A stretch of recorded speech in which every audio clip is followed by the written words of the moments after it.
እቺን ቃል ተጠቅመን አንድ 6 የሚሆኑ ወይም 5 የሚሆኑ ኤክስፕሬሽኖችን አብረን እንሰራለን ኦኬ keep ትላለች እስቲ በደንብ በሏ keep alright keep ለብዙ ነገር ተጠቀሙበታላችሁ ለምሳሌ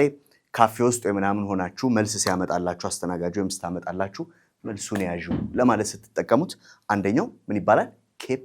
the change እስቲ በሉኝ keep the change ማለት ነው alright አንድ ሰው አብሯችሁ እንዲሆን ከፈለጋችሁ ወይም ደግሞ አብረኸኙን እስቲ አብረኸኝ ቁጭ በል አዋራኝ ምናምን ስትሉ በkeep መጠቀም ይቻላል keep me company በጣም beautiful expression keep me company እስቲ በሉት keep me company የምን ካምፓኒ ነው ምናምን እንዳትሉ ይሄ expression አብረኸኝ ጊዜ ያሳልፍ ማለት ነው ኦኬ ቀጥሎ ደግሞ ምን ማለት ይችላልላችሁ ቃልህን ጠብቅ ኦኬ ቃልህን ጠብቅ አሁንም በkeep መስራት ይቻላል keep your word or keep your promise ማለት ይችላልላችሁ ማለት ነው ኦኬ ሌላ በkeep የምትሰሩት አትጥፋ ኦኬ አትጥፋ ደውልልኝ ጻፍልኝ ኦኬ ላይክ እንገናኝ ምናምን ስትሉ አሁንም keep መጠቀም ይቻላል keep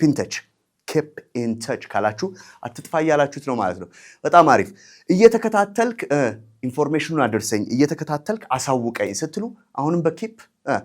መግለጽ ይቻላል keep me informed or keep me posted እስቲ በሉኝ keep me posted or keep me informed ማለት ይችላልላችሁ ሌላኛው እናንተ የምትሰሩልኝ ወይም ደግሞ ታች ኮሜንት ሴክሽን ላይ የምትጽፉልኝ ቀላሏ ማለት ነች ሚስጥራችንን ጠብቅ በሉኝ እሺ ሚስጥራችንን ጠብቅ ኮሜንት ሴክሽን ላይ ጠብቃለሁ we'll see you bye